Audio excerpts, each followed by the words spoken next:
সিরাতাল্লাযীনা আন'আমতা আলাইহিম গায়রিল মাগদুবি আলাইহিম ওয়ালাদ-দাল্লিন। তো আমার আজকের বিষয় হলো সিরাতে মুস্তাকিম কি।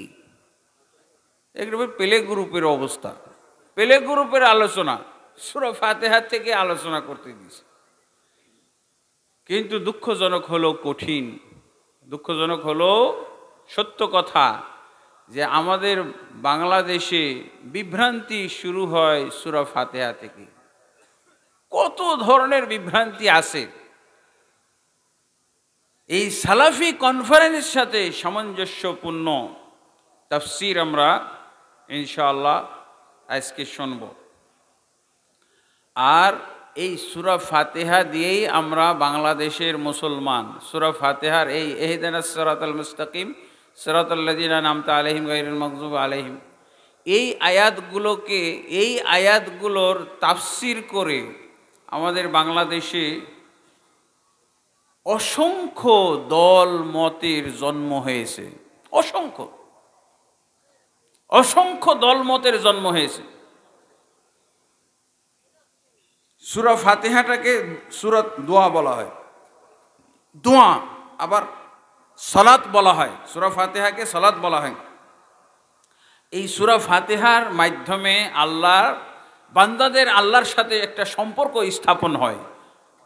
সূরা ফাতিহার মাধ্যমে বান্দাদের আল্লাহর সাথে বিশেষ সম্পর্ক তৈরি হয়। অথচ আমাদের দেশে বলা হয় যে সূরা ফাতিহা পড়া নাজায়েজ, হারাম। কার জন্য? মুক্তাদির জন্য। আরে ইমাম তো একজন, শুধু ইমামের সম্পর্ক হবে? যে কোনো আল্লাহর বান্দা, যে কোনো মুমিন বান্দার আল্লাহর সাথে সম্পর্ক করার একমাত্র সূরা, বিশেষ সূরা হলো সূরা ফাতিহা। বেশি কথা বলা যাবে না, সময় নাই। আল্লাহ তাবারক ওয়া তাআলা এই সূরা ফাতিহাটাকে দোয়ার সূরা বলছেন। আসলে সবগুলো আয়াতই দোয়া। দোয়া দুই ভাগে বিভক্ত, দোয়া সানা আর দোয়া তলব।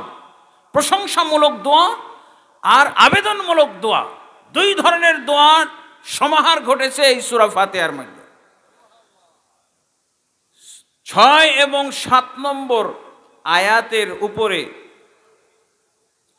চারটি আয়াতের মধ্যে বা 5টি আয়াতের মধ্যে পাওয়া যাবে দোয়া সানা, মানে প্রশংসামূলক দোয়া। আল্লাহর প্রশংসা করবেন। প্রশংসা করার পর এই যে শেষের দিকে 6 এবং 7 নম্বর আয়াতে আবেদনমূলক দোয়া। প্রশংসামূলক দোয়া আর আবেদনমূলক দোয়া মানে কি? আপনি আগে আল্লাহর প্রশংসা করবেন। হাদিসও আছে, তিরমিজির মধ্যে হাদিস এসেছে, আল্লাহ রাসূল সাল্লাল্লাহু আলাইহি ওয়াসাল্লাম দোয়া কবুলের আদব। দোয়া যদি আপনি কবুল করাইতে চান তাহলে তার আদব হলো আল্লাহর আগে প্রশংসা করবেন, আল্লাহর গুণাগুণ বর্ণনা করবেন, প্রশংসা করবেন। অতঃপর রাসূলুল্লাহ সাল্লাল্লাহু আলাইহি ওয়াসাল্লামের প্রতি দুরূদ পাঠ করবেন, সালাম পাঠ করবেন। অতঃপর আপনি এটাকে বলা হয় দোয়া সানা। আল্লাহ রাসূল সাল্লাল্লাহু আলাইহি ওয়াসাল্লাম কি বলছেন? আফযালু যিকরি লা ইলাহা ইল্লাল্লাহ, সর্বোত্তম জিকির হলো লা ইলাহা ইল্লাল্লাহ। সর্বোত্তম জিকির লা ইলাহা ইল্লাল্লাহ, তাই না? আর আমাদের দেশে বলে সর্বোত্তম জিকির হলো ইল্লাল্লাহ। ইন্না লিল্লাহি ওয়া ইন্না ইলাইহি রাজিউন। বিভ্রান্তি এখান থেকেই বের হয়। সর্বোত্তম জিকির হলো ওদের কাছে, কার কাছে? আরে হক্কানি পীরের কাছে, হক্কানি দল, হক্কানি মানুষ, হক্কানি মুমিনদের কাছে সর্বোত্তম জিকির হলো ইল্লাল্লাহ। খাঁটি বেদাতি জিকির, নির্ভেজাল বেদাতি জিকির, এর মধ্যে কোনো ভেজাল নাই। বেদাতি জিকির হওয়াতে কোনো ভেজাল নাই। কুফরি জিকিরও হইতে পারে, এটা কুফরি জিকিরও হইতে পারে। এগুলোর ব্যাখ্যা দেওয়ার সময় নেই, শুধু এতটুকু জানেন এটা শুধু বেদাতি জিকির না, এটা কুফরি জিকির একটা হইতে পারে। আর কি? ওয়া আফযালুদ দুআই আলহামদুলিল্লাহ, সর্বোত্তম দোয়া হলো আলহামদুলিল্লাহ। তাহলে দোয়ার মধ্যে সর্বোত্তম দোয়া কি? আলহামদুলিল্লাহি রাব্বিল আলামিন। এই সূরা ফাতিহার দোয়া হলো সর্বোত্তম দোয়া। এর চেয়ে উত্তম দোয়া আর কোরআনেও নাই, হাদিসেও নাই। আল্লাহু আকবার। এই জিনিসটা আমাদের বুঝতে হবে। এত সুন্দর দোয়া, এত শ্রেষ্ঠ দোয়া, এত দামি দোয়া ইসলাম ধর্মে আর নাই। এই জন্য তো কোরআনের প্রথম সূরার মধ্যেই, প্রথম সূরাতে এই দোয়াগুলো আনা হয়েছে। তার মধ্যে শ্রেষ্ঠ দোয়া হলো ইহদিনাস সিরাতাল মুস্তাকিম। এটা হলো একমাত্র। আগের 5টা সূরা, আগের 5টা আয়াতের মধ্যে আল্লাহ এবং বান্দার মধ্যে ভাগ আছে, কিন্তু এই কি বলে 6 এবং 7 নম্বর আয়াত শুধু বান্দার আবেদনের দোয়া। কি আবেদন করছি? ইহদিনাস সিরাতাল মুস্তাকিম, হে আল্লাহ তুমি আমাদেরকে সিরাতে মুস্তাকিম দেখাও। সিরাতে মুস্তাকিম, সিরাতাল্লাযীনা আন'আমতা আলাইহিম, ওই লোকদের পথ আমাদেরকে দেখাও যাদের প্রতি তুমি অনুগ্রহ করেছো। সিরাতাল্লাযীনা আন'আমতা আলাইহিম, এই যে দেখেন যাদের প্রতি তুমি অনুগ্রহ করেছো, অনুগ্রহপ্রাপ্ত বান্দা কারা?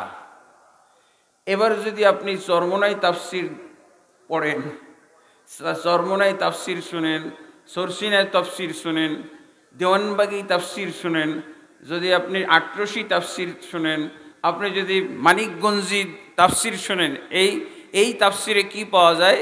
সিরাতাল্লাযীনা আন'আমতা আলাইহিম, হে আল্লাহ তুমি আমাদেরকে সেই লোকদের পথ দেখাও যাদের প্রতি তুমি অনুগ্রহ করেছো। এই সমস্ত তাফসিরে পাওয়া যাবে যে এরা হলো পীর মুর্শিদের দল, পীর মুর্শিদের পাল, অনুগ্রহপ্রাপ্ত বান্দা।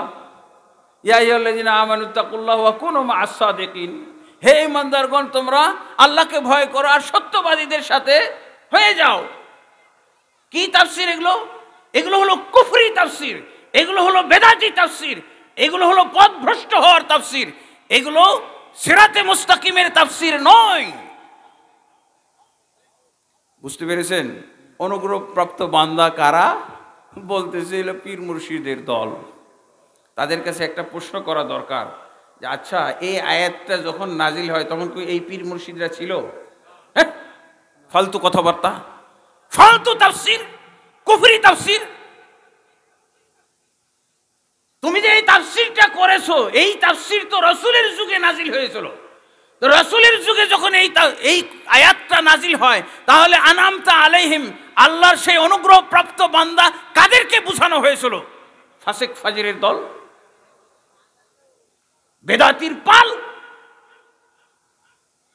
আল্লাহ তাবারক ওয়া তাআলা কোরআন নাজিল করেছেন হেদায়েতের জন্য, আর এরা কোরআনকে ব্যবহার করছে গুমরাহি গ্রহণ করার জন্য, গুমরাহিতে পতিত, বিভ্রান্তির মধ্যে, বিদআতের মধ্যে, শিরকের মধ্যে পতিত হওয়ার জন্য এই কোরআনকে ব্যবহার করছে।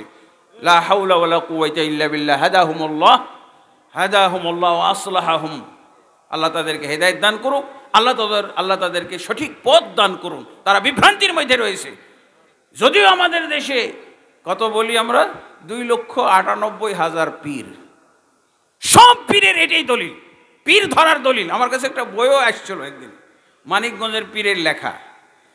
সেই বইয়ের নাম কি জানেন? পীর ধরার অকাট্য দলিল। পীর ধরার অকাট্য দলিল আমার কাছে নিয়ে আসছে। বলছে দেন, আমি বইটা ধরলামই না। ওকে বললাম যে আমার স্পর্শ করারই দরকার নাই এই বইটা। আমার কাছে দেখেন, আমি এই বইয়ের এগেনিস্টে একটা বই লিখছি, বা এখনই আমার মাথায় জাগলো, পীর মারার অকাট্য দলিল। পীর মারার অকাট্য দলিল। এই বইটার মধ্যে যদি পীর ধরার অকাট্য দলিল থাকে, তাহলে আমার কাছে এমন অনেক দলিল আছে কোরআনের, যেই দলিলের আলোকে একটা বই আমি এক্ষুনি এই মুহূর্তে কয়েক সেকেন্ডের মধ্যে আমার মাথায় চলে এসেছে। সেই বইয়ের নাম হবে পীর মারার অকাট্য দলিল। শুনবেন তো? ওই পীর ধরার অকাট্য দলিলের মধ্যে 1 নম্বর দলিল হলো ইহদিনাস সিরাতাল মুস্তাকিম সিরাতাল্লাযীনা আন'আমতা আলাইহিম গায়রিল মাগদুব। আছে। আমি পরে দেখলাম, আমি এমনি বলে দিলাম যে আমার কাছে বই আছে, বা আমি একটা বই লিখতেছি যেটা হলো পীর মারার অকাট্য দলিল। উনি বলছে মানে? হ্যাঁ, পীর বানানোর কটা দলিল আছে। কিভাবে? তোমাকে এখানে আল্লাহ বললেন সিরাতাল্লাযীনা আনআমতা আলাইহিম, হে আল্লাহ তুমি সেই লোকদের পথ আমাদেরকে দেখাও যাদের প্রতি তুমি অনুগ্রহ করেছো। এখানে পীরের কথা আসলো কোথা থেকে? ঘুণাক্ষরও তো এখানে পীরের কথা না। তারপর আমরা যেটা বলবো সেটা হলো কি, এই আয়াতটা যখন নাজিল হয়েছে তখন কি এই নাপাক পীরগুলো ছিল একটাও? হ্যাঁ, এই বেদাতি, এই প্রতিগন্ধময় আকীদাওয়ালা এই পীরগুলো একটাও ছিল? বলেন, একটাও তো ছিল না। কারা ছিল? কারা ছিল আপনারা জানবেন না? কারা ছিল? সূরা নিসার আপনি 69 নম্বর আয়াতে পড়বেন, من يطع الله ورسوله فأولئك مع الذين أنعم الله عليهم من النبيين والصديقين والشهداء والصالحين وحسن أولئك رفيقا। বেদাত থেকে আপনি যদি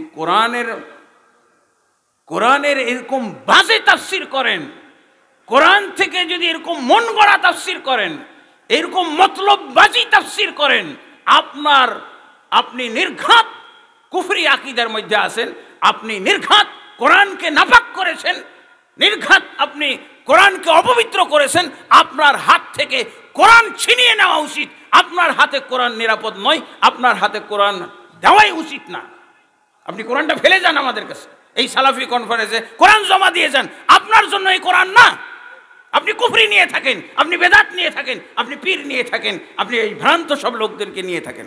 আল্লাহ রাসূল সাল্লাল্লাহু আলাইহি ওয়াসাল্লাম, আল্লাহ তাবারক ওয়া তাআলা রাসূলেরও কথা আসছে, যে আল্লাহ নিজেই তাফসীর করছেন। সিরাতাল্লাযীনা আনআমতা আলাইহিমের তাফসীরটা কি? যাদের প্রতি যারা আল্লাহকে অনুসরণ করে। দেখেন কোরআনের তাফসীর, কোরআনে কিভাবে সুন্দর করে আল্লাহ উল্লেখ করেছেন। আল্লাহকে যারা অনুসরণ করে, রাসূলকে যারা অনুসরণ করে, তারা হলো ওই লোকদের সাথে কিয়ামতের দিন থাকবে যাদের প্রতি আল্লাহ অনুগ্রহ করেছেন। এরপর আল্লাহ অনুগ্রহ প্রাপ্ত বান্দাদের সিরিয়াল বলা শুরু করেছেন। মিনান নাবিয়্যিন, নবীদের সাথে থাকবে। এই বেটা ফালতু কথা বল, তুই যে বললি পীরদের সাথে থাকতে হবে। আল্লাহ কি বলছেন? সূরা নিসার 69 নম্বর আয়াতে আল্লাহ কি বললেন? তুই বললি পীর মুর্শিদ, আল্লাহর অনুগ্রহ প্রাপ্ত বান্দা হলো পীর মুর্শিদ। আর আল্লাহ সূরা নিসার 69 নম্বর আয়াতে বলছেন যে কি, যে এরা হচ্ছে যারা আল্লাহকে অনুসরণ করবে, রাসূলকে অনুসরণ করবে, তারা অনুগ্রহ প্রাপ্ত বান্দাদের সাথে থাকবে। আর তাদের সিরিয়াল আল্লাহ উল্লেখ করেছেন। 1 নম্বর নবীদের সাথে থাকবে, 2 নম্বর সিদ্দিকদের সাথে থাকবে, 3 নম্বর শহীদদের সাথে। সিদ্দিক মানে কি? নবীদের নেতা হলো মুহাম্মদ রাসূলুল্লাহ, সিদ্দিকদের নেতা হলো আবু বকর রাদিয়াল্লাহু আনহু, সোহাদার নেতা হলো হামজা ইবনে আব্দুল মুত্তালিব। এই বেটা ফালতু কথা, তোর তাফসীর কোথা থেকে নিয়ে আসলি? হ্যাঁ, এটা শিরকের আবর্জনা থেকে একটা তাফসীর নিয়ে চলে আসতেছে। শিরকের আবর্জনা থেকে কোরআন ও তাফসীর, এটা কখনো গ্রহণযোগ্য তাফসীর নয়। এটা হলো কুফরি তাফসীর। মিনান নাবিয়্যিন ওয়াস সিদ্দিকিন ওয়াস সালিহিন, এবং সত্যবাদীদের সাথে থাকতে হবে। আল্লাহ তাবারক ওয়া তাআলা বলছেন এবং যারা সৎকর্মশীল তাদের সাথে থাকবে। এখন আবার বলছে এইটা তো কমন পড়ে যায়, এইটাও তো পীর মুর্শিদ নেওয়া যাইতে পারে। হ্যাঁ, এটা কমন পড়ে যায় না? পীর মুর্শিদের সাথে সৎকর্মশীল বান্দার পীর না? না, কখনোই। ওরা বেদাতি, ওরা হলো কোরআন ধ্বংসকারী, ওরা কোরআন অপব্যাখ্যাকারী। এখানে আল্লাহ রসুলের তাফসীরটা আমরা নিয়ে আসবো। যেমনভাবে আমরা কোরআনের তাফসীর কোরআন দিয়ে করলাম, এবার সালেহিনের তাফসীর আমরা রসুলের হাদিস দিয়ে করলে আর ওই পীর মুরিদিদের কোনো চান্সই থাকবে না। এই সূরাতে তাদের কোনো চান্স নাই, এই সূরার সাথে তাদের কোনো সম্পর্ক নাই, দূরতম সম্পর্ক নাই। এই ক্ষেত্রে আপনারা ওই প্রসিদ্ধ হাদিসটা নিয়ে আসতে পারেন। রাসূলুল্লাহ সাল্লাল্লাহু আলাইহি ওয়াসাল্লাম বলছেন, খায়রুন নাসি করনি, সর্বোত্তম মানুষ হলো, উত্তম মানুষ হলো আমার যুগের মানুষগুলো। সৎকর্মশীলের ব্যাখ্যা নেই। তোর পীর কি করলে আসলো? যারা বেদাত এবং শিরকের আবর্জনার মধ্যে ডুবে থাকে তারা কিভাবে আসলো? আল্লাহ রসুল তো বলছেন সৎকর্মশীল বান্দাদের আবার সিরিয়াল আল্লাহ রসুল বলে দিলেন কি? 1 নম্বর হলো খায়রুন নাসি করনি, উত্তম মানুষ হলো আমার যুগের মানুষগুলো। আমার যুগের মানুষ, রসুলের যুগের মানুষ কারা? সাহাবায়ে কেরাম না? এই বেটা তুই পীর বললি কেন, এখানেও এসে পীর লাগাই দিচ্ছে। তারপরে আল্লাহ রসুল বলছেন সুম্মাল্লাযীনা ইয়ালুনহুম, অতঃপর পরবর্তী যুগের লোক। পরবর্তী যুগের লোক কারা? সাহাবীদের ছাত্র তাবিঈগণ। সুম্মাল্লাযীনা ইয়ালুনহুম, অতঃপর পরবর্তী যুগের লোক। অতঃপর পরবর্তী যুগের লোক তাবিঈদের যারা শিষ্য ছাত্র, আল্লাহ রসুল সাল্লাল্লাহু আলাইহি ওয়াসাল্লাম এর নিচে নামেননি। তোর পীর কোথা থেকে আসবে? আল্লাহ রসুল সিরিয়াল তো 3 পর্যন্ত শেষ করেছে, তুই পীর কোথা থেকে ঢুকালি? নাপাক পীর সব এগুলো ঢুকালি কোথা থেকে? এই সালাফি কনফারেন্সের মাধ্যমে এদেরকে সাইজ করতে হবে, ইনশাআল্লাহ সাইজ হবে, হয়ে যাচ্ছে আলহামদুলিল্লাহ। আজকের এই তাফসিরের মাধ্যমে কি পাওয়া গেল? আলহামদুলিল্লাহ, সাইজ করা তাফসির হইল না? তাদের ভ্রান্ত তাফসিরটা আপনি বুঝতে পেরেছেন। হ্যাঁ, এই কুফরি তাফসির, এই বেদাতি তাফসির।